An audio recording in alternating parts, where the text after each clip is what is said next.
Hello विद्यार्थियों, कैसे हैं आप सभी लोग। और हम लोगों ने लूसेंट की सीरीज चालू की थी, जिसके तहत आप लोगों को मैंने लूसेंट को पहले पेज से पढ़ाना चालू किया था, जिसके तहत लूसेंट की बारीकियों को यानी कि एक एक पेज को मैं आप लोगों के सामने लेकर आऊंगा।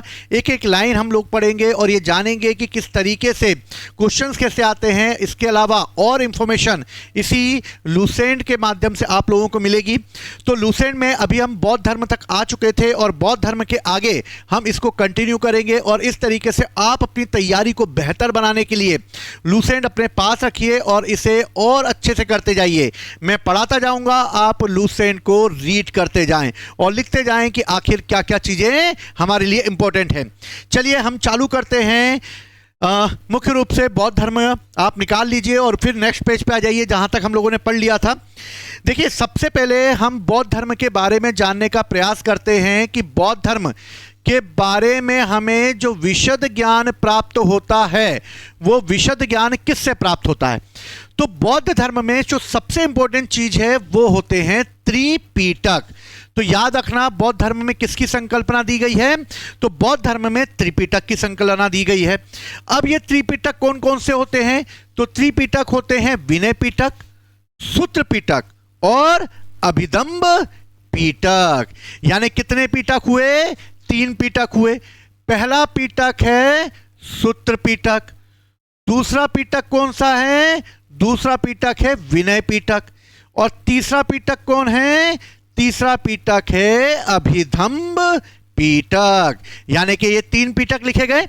अब ये 3 पिटक कब लिखे गए? तो भैया ये पहला और दूसरा यानी सूत्र पिटक और विनय पिटक की रचना जो की गई वो प्रथम बौद्ध संगति में की गई और अभिधम्ब पिटक की रचना जो की गई वो तीसरी बौद्ध संगति में की गई है। सूत्र पिटक की अगर बात की जाए तो सूत्र पिटक जो है वो मेन रूप से अगर देखा जाए तो ये महात्मा बुद्ध के शिष्य आनंद के द्वारा लिखा गया और विनय पिटक जो है वो भी महात्मा बुद्ध के शिष्य उपाली के द्वारा लिखा गया। लेकिन जो अभिधम्ब पिटक जिसकी रचना तृतीय बौद्ध संगति में की गई थी, इसके रचनाकार मुख्य रूप से मोगली पुत्र त्रिश को माना जाता है और मोगली पुत्र त्रिश ने ही इस समय अभिधम्ब पिटक की रचना की थी, जिसमें मुख्य रूप से दर्शन यानी उनके ग्रुप बनाया गया था, उनके द्वारा की गई थी। सूत्र पिटक में महात्मा बुद्ध के उपदेशों को समाहित किया गया है। किसको समाहित किया गया है? उपदेशों को। विनय पिटक में बौद्ध धर्म के नियमों का संग्रह किया गया है और नियम बताए गए हैं। और अभिधम्ब पिटक में बौद्ध धर्म के दर्शन को बताया गया है यानी फिलॉसफी को बताया गया है। और इस तरीके से सूत्र पिटक, विनय पिटक और अभिधम्ब पिटक की रचना कर दी गई। ठीक है, आगे बढ़ते हैं। क्या लिखा हुआ है? तीनों पिटकों की भाषा पाली है। तो तीनों पिटक किस भाषा में लिखे गए हैं? पाली भाषा में लिखे गए हैं। आगे चलकर थेरवाद मत की पाली त्रिपिटक सबसे पुराना है। अगर क्वेश्चन पूछा जाए कि इस समय जो थेरावादियों के द्वारा जो त्रिपिटकों की रचना की गई थी उसमें जो पाली भाषा में की गई थी वो सबसे पुराना कौन सा है? तो सबसे पुराना है थेरवादी। अब ये थेरवादी शब्द आया तो थेरवादी शब्द यह है कि जब द्वितीय बौद्ध संगति आयोजित की जा रही थी तब द्वितीय बौद्ध संगति में बौद्ध भिक्षुओं में विनय संबंधी नियमों को लेकर विवाद खड़ा हो गया और विनय संबंधी नियमों को लेकर जब विवाद खड़ा हुआ तो इस विवाद के रूप में एक ग्रुप जो कि इसके पक्ष में आकर खड़ा हो गया और एक ग्रुप जो इसके विपक्ष में आकर खड़ा हो गया। यानी कि एक जो इसका समर्थन कर रहा था और एक इसका समर्थन नहीं कर रहा था और परिवर्तन की मांग कर रहा था।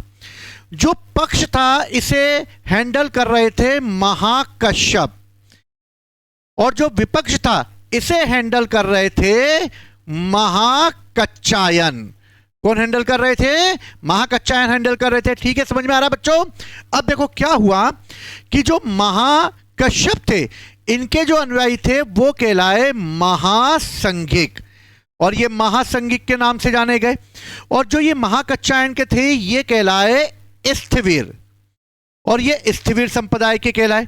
यानी कि अगर देखा जाए तो हम ये सब जानते हैं कि बौद्ध धर्म दो भागों में विभाजित हुआ है, एक हुआ है हीनयान और एक महायान। लेकिन इसके पहले भी बौद्ध धर्म दूसरी बौद्ध संगति में विभाजित हो चुका था और महासंघिक और स्थिविर में आ चुका था। महासंघिक जो इसके पक्ष में थे, विनय के नियमों को बनाए रखना चाहते थे, स्थिविर वो जो कि विनय के नियमों को बनाए नहीं रखना चाहते थे। और यही स्थिविर मुख्य रूप से देखा जाए तो यही कहलाएंगे थेरावादी, और यही थेरावादी आगे चलकर कहलाएंगे महायान, और यही आगे चलकर कहलाएंगे हीनयान। और इस तरीके से बौद्ध धर्म हीनयान और महायान में विभाजित हो जाएगा। तो जो ये विपक्ष के स्थिरवीर जो हैं, जो थेरावादी है, इन्हीं के द्वारा पहली बार त्रिपिटक सबसे पुराने लिखे गए। चलिए आगे बढ़ते हैं हम लोग। सूत्र पिटक में बुद्ध के धार्मिक सिद्धांतों, मैंने बताया उपदेशों यानी सिद्धांतों को संवाद के रूप में संकलित किया गया है। यानी कि उनके उपदेशों को बताया गया, उनके सिद्धांतों को बताया गया है। और सिद्धांतों को बताने के लिए संवाद यानी कि संवाद के माध्यम से बताया गया, तभी तो वो अपने उपदेश दे पाएंगे। ठीक है।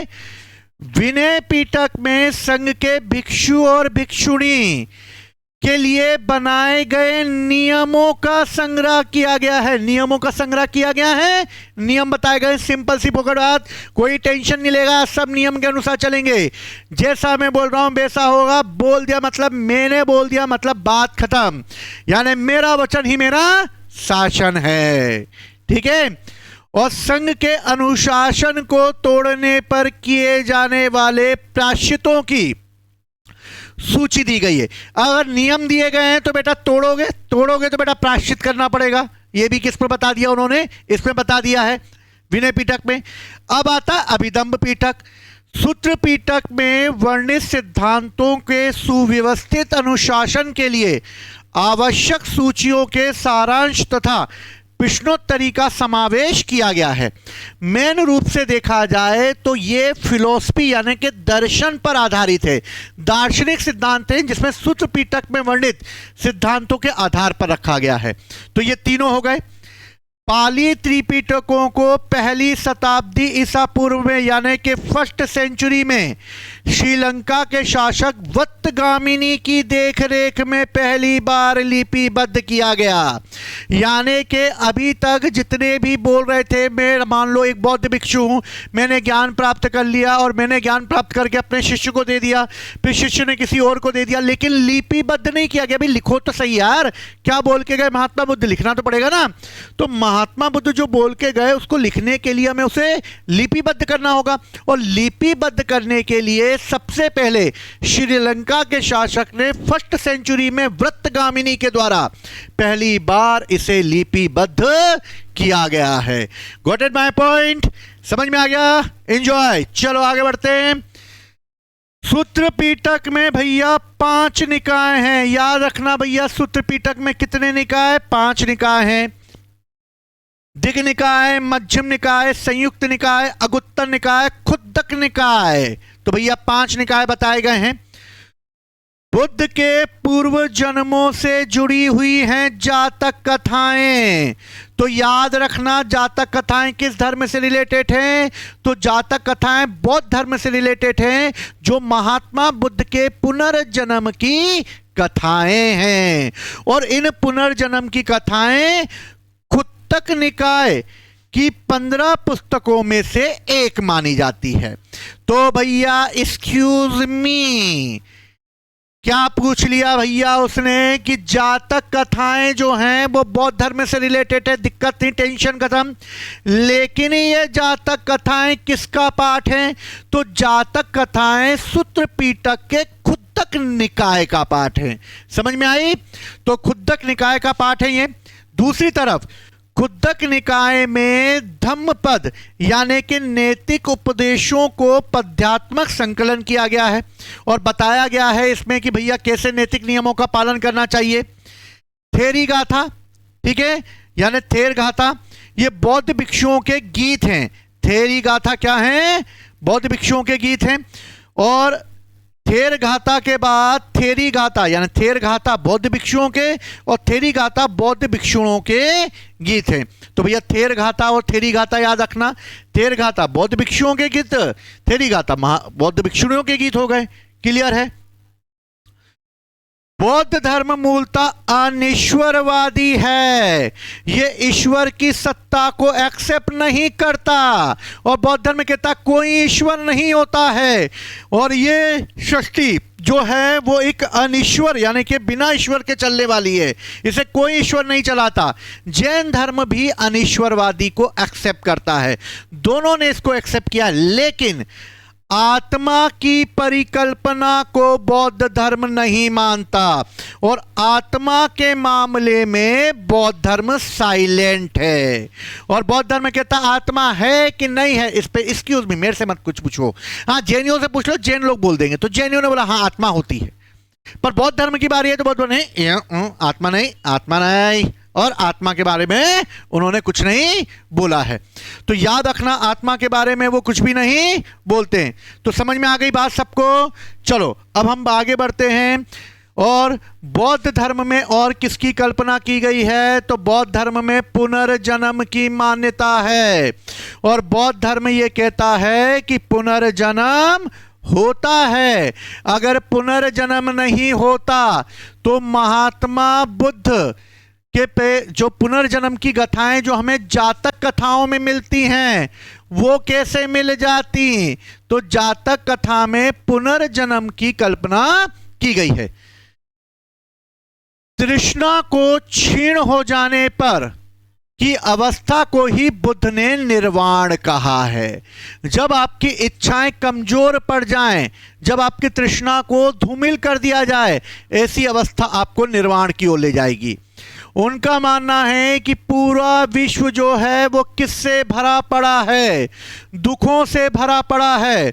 और अगर दुखों से भरा पड़ा है तो इन दुखों से मुक्ति चाहिए, और अगर इन दुखों से मुक्ति चाहिए तो भैया संसार का त्याग कर दो। और इस तरह उपनिषद से लिया गया है बुद्ध का ये कोटेशन कि बुद्ध कहते हैं कि ये संसार जो है वो दुखों से भरा पड़ा है।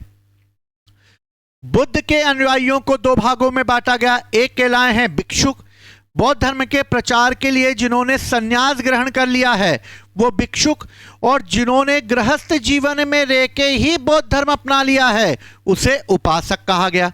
तो भिक्षुक और उपासक में अंतर समझ में आ गया।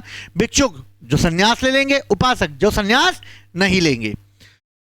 बौद्ध धर्म में वरिष्ठ साध्वी यानी महिला जो वरिष्ठ होती है उसे थेरी कहा गया है, और उनके द्वारा गीते गाए जाने वाले गीतों को थेरीवाद कहा गया है, पढ़ चुके हम लोग। बौद्ध संघ में सम्मिलित होने के लिए न्यूनतम आयु सीमा निर्धारित की गई है, और न्यूनतम आयु सीमा है 15 वर्ष। यानी 15 वर्ष की आयु में ही जो है वो मुख्य रूप से देखा जाए तो इस समय 15 वर्ष की आयु में ही कोई बौद्ध धर्म में शामिल हो सकता है। और शामिल होते समय एक प्रकार का संस्कार यानी उपसंपदा किया जाएगा, और उपसंपदा का मतलब है बौद्ध संघ में प्रवेश करना। प्रवेश कौन सी आयु में करना? तो प्रवेश 15 वर्ष की आयु में करना है। बौद्ध संघ में प्रविष्ट होने को उपसंपदा बताई दिया मैंने, उपसंपदा कहा जाता है बौद्ध धर्म में प्रवेश होने को। बौद्ध धर्म में भी त्रिरत्नों में आस्था प्रकट की गई है, बुद्धम धम्म और संघ। बुद्धम शरणम गच्छामि, बुद्ध संघ धम्म ये दिए गए हैं बौद्ध धर्म में। अब बौद्ध धर्म में जो सबसे इंपॉर्टेंट चीज है वो है बौद्ध सभाएं। बौद्ध सभा कितनी हुई? तो बौद्ध सभा 4 हुई हैं, मोस्ट इंपॉर्टेंट है। क्वेश्चन इससे पूछा जाता है तो भैया तनातन तरीके से हमें करना होगा। अब भैया क्या पूछा गया है? पूछा गया है बौद्ध धर्म में कितने सभाएं हुई हैं? 4 हुई हैं। चलो, पहली सभा, दूसरी सभा, तीसरी सभा, चौथी सभा। जैसे ही महात्मा बुद्ध की मृत्यु होगी 483 में सभा हो जाएगी, उसके बाद 100 वर्ष में 383 में सभा हो जाएगी।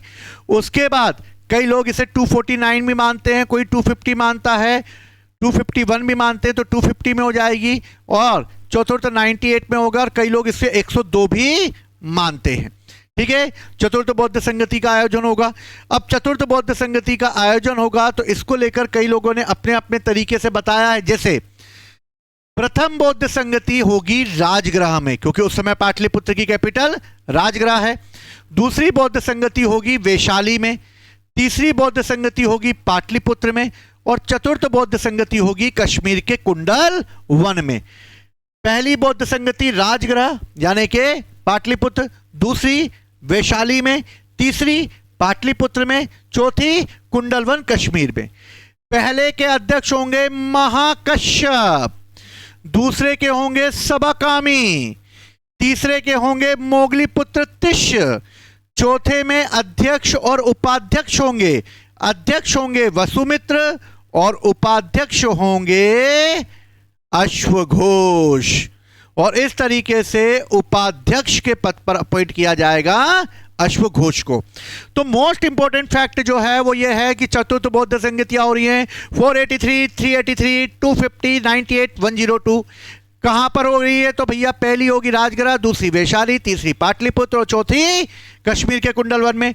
पहले के समय भैया राजा कौन होगा? अजात शत्रु। इसलिए अजात शत्रु के समय महात्मा बुद्ध की मृत्यु हुई थी, इसलिए अजात शत्रु सबसे पहले भैया पहुंच गए थे सीना तान के कि भैया मैं क्षत्रिय, महात्मा बुद्ध भी क्षत्रिय, इसलिए उनकी बॉडी पर मेरा अधिकार है। और अजात शत्रु जो मगध का शासक होने के नाते महात्मा बुद्ध पर अपना अधिकार जताता है। लेकिन उस समय महात्मा बुद्ध की मृत्यु मल्लों की कैपिटल कुशीनगर में हुई थी, इसलिए मल्लों ने इनका अंतिम संस्कार किया था। बाकी उनके अवशेष बांटे गए थे। दूसरा जो है वो कालाशोक के समय होगी, तीसरी होगी अशोक के समय और चौथी होगी कुषाण शासक कनिष्क के समय। तो आपको इस तरीके से इसको याद करना है। दूसरी चीज, प्रथम बौद्ध संगति में क्या रचना होगी? तो प्रथम संगति में सूत्र पीटक और विनय पीटक की रचना होगी। द्वितीय बौद्ध संगति में क्या होगा? द्वितीय में प्रथम विभाजन होगा। स्थिविर और महासंगिक का पढ़ चुके हैं हम लोग पहले, विभाजन होगा। थर्ड में क्या होगा? थर्ड में अभिदंभ पीटक की रचना होगी, अभिदंभ पीटक की रचना होगी। और चतुर्थ में क्या होगा? चतुर्थ में हीनयान और महायान में डिवाइड हो जाएगा बौद्ध धर्म। और इस तरह हीनयान और महायान चतुर्थ बौद्ध संगति में जो है विभाजित हो जाएंगे दो भागों में। अब हीनयान और महायान में क्या अंतर है इसको हम देखते हैं। हीनयान ये कहता है कि बुद्ध मूल रूप से शिक्षा और व्यक्तिगत मुक्ति पर जोर दी जानी चाहिए, यानी बुद्ध की शिक्षा पर जोर देते हैं। जबकि महायान कहते हैं नहीं, सामूहिक मुक्ति, करुणा और बोधिसत्व के मार्ग पर जोर दिया जाना चाहिए। तो याद रखना, बोधिसत्व एक शब्द आया है जो महायान के द्वारा दिया गया है और उनका मानना है कि बोधिसत्व लालच नहीं बल्कि सभी के कल्याण में विश्वास करते हैं। और उनका मानना है कि मुक्ति अकेली नहीं बल्कि सामूहिक रूप से मुक्ति मिल सकती है। जबकि हीनयान कहता है कि मुक्ति शिक्षा और व्यक्तिगत प्रयासों से मिलनी चाहिए। इसलिए ये इंडिविजुअल बोल रहा है, ये सबको लेके चल रहा है। इसलिए इसमें एक कल्पना आती है अहर्त की। अहर्त यानी कि व्यक्तिगत मोक्ष की प्राप्ति करने वाला। बोधिसत्व सामूहिक मुक्ति की बात करने वाला। बुद्ध को साधारण मानव मानते हैं, हीनयान बोलते भगवान नहीं है वो। लेकिन महायान बोलता है नहीं, एक्सक्यूज मी, वो भगवान है, इनकी पूजा की जानी चाहिए, ये महायान मानता है। ये मूर्ति पूजा में विश्वास नहीं करते, जबकि महायान बोलते नहीं भैया हम तो मूर्तियां करेंगे, उनको श्रद्धा रूपक स्थापित करेंगे, हम बोधिसत्वों की भी पूजा करेंगे। और इस तरीके से पहली बार मथुरा शैली में महात्मा बुद्ध की मूर्ति 1st सेंचुरी में बनाई गई। और इस तरह 1st सेंचुरी में महात्मा बुद्ध की मूर्ति खड़ी और बैठी दोनों रूप में मथुरा शैली में बनाई गई थी। निर्वाण प्राप्ति का मार्ग व्यक्तिगत बताया गया है, किसमें? क्योंकि अहर्त की कल्पना दी गई है। निर्वाण प्राप्ति का मार्ग सामूहिक बताया गया है, सभी प्राणियों को मुक्ति मिलनी चाहिए, क्योंकि इसमें बोधिसत्व आ रहे हैं। और बोधिसत्व वो हैं जो मोक्ष प्राप्त कर चुके हैं, लेकिन वो उन लोगों के लिए पुनर्जन्म लेंगे जो मोक्ष प्राप्त करने की ओर अग्रसर हो रहे हैं और उन्हें वो मोक्ष दिला देंगे। ये बोधिसत्व की कल्पना है। ठीक। आगे बढ़ते हैं। समझ में आ रहा है आप सबका? कमेंट्स करिए आप लोग सभी, बताइए तो मैं इसके और भी यूनिट आप लोगों के सामने लाता रहूँगा। ठीक है, आगे क्या दिया हुआ है इसमें हम लोग देख लेते हैं। आगे जो दिया गया है वो ये है कि निर्वाण प्राप्ति धार्मिक ग्रंथ जो लिखे गए हैं हीनयान में पाली भाषा में, इसमें धार्मिक ग्रंथ लिखे गए हैं संस्कृत भाषा में। ये दक्षिण पूर्वी एशिया, श्रीलंका, थाईलैंड में चला गया और ये चीन, जापान, तिब्बत और आदि क्षेत्रों में चला गया। ठीक है, हीनयान कहता है कि मांस नहीं खाना चाहिए, मांस को वर्जित मानता है। महायान कहता नहीं, एंजॉय कर लो, मांस खा लो, कोई टेंशन नहीं है, एंजॉय करो, मांस खा सकते हो। ठीक है, हीनयान कहता है कि हमारे कोई भी तीर्थ नहीं है, हम कहीं भी तीर्थ नहीं जाते क्योंकि हम पूजा ही नहीं करते हैं, मूर्ति पूजा ही नहीं है। पर ये बोलते हैं नहीं, हमारे 4 तीर्थ हैं। पहला लुम्बिनी है, दूसरा बोध गया है, तीसरा सारनाथ है, चौथा कुशीनगर है। और इनका कहना था कि हमारे 4 जो हैं वो तीर्थ होते हैं। और इस तरीके से हीनयान और महायान डिवाइड हो गया। महायान की बात की जाए तो महायान सबसे ज्यादा लोगों के द्वारा पसंद किया गया था और महायान जो है वो सबसे ज्यादा पसंद किया गया। महायान की अगर बात की जाए तो महायान संप्रदाय, इसकी अगर बात की जाए तो महायान संप्रदाय जो है वो एक रूप से देखा जाए तो ये शून्यवाद को भी मानता है और ये विज्ञानवाद को भी मानता है। विज्ञानवाद को ही योगावाद कहा जाता है, योगवाद कहा जाता है। ठीक है, शून्यवाद के प्रमुख होंगे नागार्जुन और विज्ञानवाद के प्रमुख होंगे मैत्रेयनाथ। विज्ञानवाद के कौन होंगे? मैत्रेयनाथ होंगे। ठीक है, अब दूसरी महत्वपूर्ण बात जो हमें यहां देखने को मिलती है वो ये मिलती है कि बौद्ध धर्म जो है इसमें मुख्य रूप से आगे चलकर ये संप्रदाय अलग होगा और इसमें एक और संप्रदाय आएगा जिसको कहते हैं वज्रयान। ठीक है, ये वज्रयान 6-7 सेंचुरी में आएगा और इसी वज्रयान में महात्मा बुद्ध की पत्नी के रूप में तारा और चक्रेश्वरी देवी को जोड़ दिया जाएगा और इस तरह चक्रेश्वरी और तारा जो है वो महात्मा बुद्ध की पत्नी के रूप में मानी जाएंगी और इस तरह वज्रयान शाखा जो है वो आ जाएगी। वज्रयान शाखा के बारे में अगर बात की जाए तो वज्रयान शाखा जो है ये मुख्य रूप से बंगाल और बिहार में होगी। ठीक है, बंगाल और बिहार में होगी और ये वज्रयान शाखा मुख्य रूप से तंत्रवाद पर आधारित होगी। किस पर होगी? तंत्रवाद पर होगी। ये पहली शाखा वज्रयान। दूसरी शाखा आएगी काल चक्रायन, ये भी बौद्ध धर्म की एक शाखा है काल चक्रायन। ये भी 16 और 17 सेंचुरी में आएगी। लेकिन एक और शाखा आएगी जिसका नाम होगा सहजयान। ये सहजयान 10वीं सदी में आएगी और ये मुख्य रूप से उदारवादी होगी। क्या होगी? उदारवादी होगी। तो वज्रयान, सहजयान और काल चक्रायन जैसे आएंगे और मुख्य रूप से ये अलग अलग बौद्ध धर्मों का विभाजन होगा। हीनयान और महायान के बाद वज्रयान, काल चक्रायन और सहजयान। सहजयान इसलिए इंपॉर्टेंट है क्योंकि ये भक्ति मार्ग पर बल देगी। किस पर देगी? भक्ति मार्ग पर बल देगी। ठीक है, तो ये हीनयान और महायान के बीच में हम लोगों ने अंतर भी देखा, समझने में भी आया आप लोगों को। इसके बाद कई अगला पेज हम लोग अगली क्लास पे करेंगे। तब तक के लिए आप अपनी तैयारी बेहतर करिए। जय हिंद, जय भारत।